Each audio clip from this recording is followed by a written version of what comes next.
এতদিন তুমি ওয়েস্ট বেঙ্গলের ভেতরে ছিলে, যতদিন তুমি ওয়েস্ট বেঙ্গলের মধ্যে ছিলে ততদিন অনেক মানুষের ভালোবাসা তুমি পেয়েছো, অনেকে তোমাকে আশীর্বাদও করেছে এবং অনেক মানুষ তোমাকে সহযোগিতা করেছে তোমার এই জার্নিটাতে।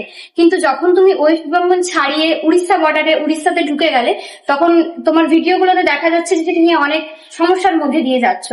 তো হঠাৎ কেন এই সমস্যাটার মধ্যে তুমি কেন পড়ে গেলে, বা কেন এরকম হচ্ছে? এবার এই সমস্যাটার মধ্যে আমি প্রথম থেকে মানে বাংলায় ভিডিও বানাইছি, আর বাংলাটা মানে উড়িষ্যায় তো হিন্দি কিছু কিছু মানুষ বলে, আর হিন্দিতেও আমি কিছু কিছু ভিডিও দিয়েছি, সে কারণে কিছু কিছু উড়িষ্যার মানুষ বুঝতে পারতো, আমাকে জানতো। এবার ওয়েস্ট বেঙ্গল ছাড়া বাইরে আমাকে অতটা চেনে না। আর আমি বাইরে বলতে গেলে যে এতটা পথ যেটা যাচ্ছি সেটা সবারই ভালোবাসার জোরে, আর এতটা যেতে পেরেছি সেটাও সবার ভালোবাসার জোরে, বাকি যেই পথটা আছে সেটাও সবার ভালোবাসার জোরে আমি এগিয়ে যাব। তো তাই আমি ভিডিওর মাধ্যমে তোমাদেরকে একটাই কথা বলবো, এই দীপ ভাইয়ের অসম্ভব জেদ আর সাহসিকতার একটা অন্যরকম ব্যাপার আছে।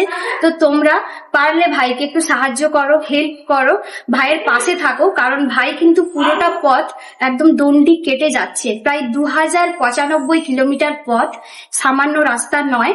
তো তোমরা প্লিজ ভাইকে একটু সাপোর্ট করো, ভাইয়ের পাশে থাকো, যাতে ভাইয়ের এই যাত্রাটা শুভ হয়। আর এটাই বলবো, সবকিছু তোমাদের ভালোবাসার জোরে, তোমাদের ভালোবাসা ছাড়া আমি এতটা পথ যেতে পারতাম না, আর বাকি যেই পথটা আছে সেটাও তোমাদের ভালোবাসার জোরে যাব। এটাই বলবো। হর হর মহাদেব, জয় শ্রী মহাকাল। জয় শ্রী মহাকাল।